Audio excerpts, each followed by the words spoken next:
शांति रही मन को खुशी रखंतु। शांत रहिबा एवं मन को खुशी रखिबार सुस्थ माध्यम हेउछि धर्म, निद्रा, संगीत एवं हस। भगवानंक उपरे भरोसा रखंतु। भल भावरे शोइबा शिखंतु। सुंदर संगीत को भल पांतु। जीवनर मजा अंशटी को देखंतु। स्वास्थ्य एवं सुखर अधिकारी हुअन्तु। सुस्थ निरोग दीर्घ जीवनर रहस्य। पानी ठिया होई घट घट करी पीबे नाही। चका पकाई बसी पानी को खाइला भली आस्ते आस्ते पीबे। उषा पान परे संगे संगे चा कॉफी पीबे नाही। विशुद्ध पानी पीबे। शीत दिने नख उषुम पानी पीबे। हाड़ा परिस्रार बेग रोकिबे नाही। भल पेस्ट व्यवहार करिबे। प्रति 2 ରୁ 3 मास मध्यरे ब्रश बदल करिबे।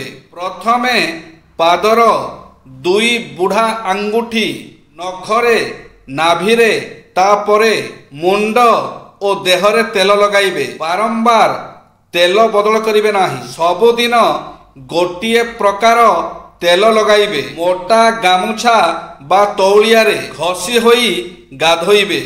पानी रे लेंबू रस मिसाई गाधोइले देह गंधाइब नाही। गाधोई सारी भल भावरे पोछि हेबे। कम साबुन व्यवहार करिबे। सिंग पानियारे मुंड कुंडाइबे। ध्यान करिबे। आसन प्राणायाम प्रात भ्रमण करिबे। मानसिक शांति पाई गीता भागवत पाठ करिबे।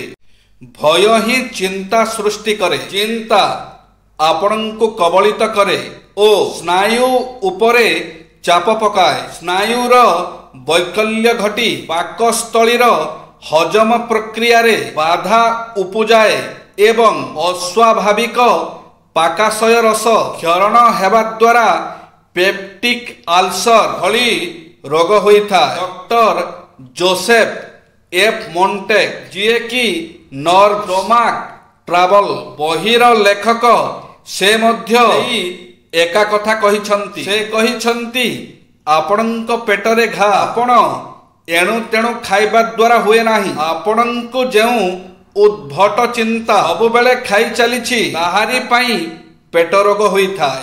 आमे जेते बड़ लक्ष्य रखु ईश्वर बा प्रकृति ताकू पूरण करिबा पाई हमकु सेते शक्ति देई थांती। प्रकृतिर नियम को बुझुथबा लोक केबे भी छोट लक्ष्य रखेना।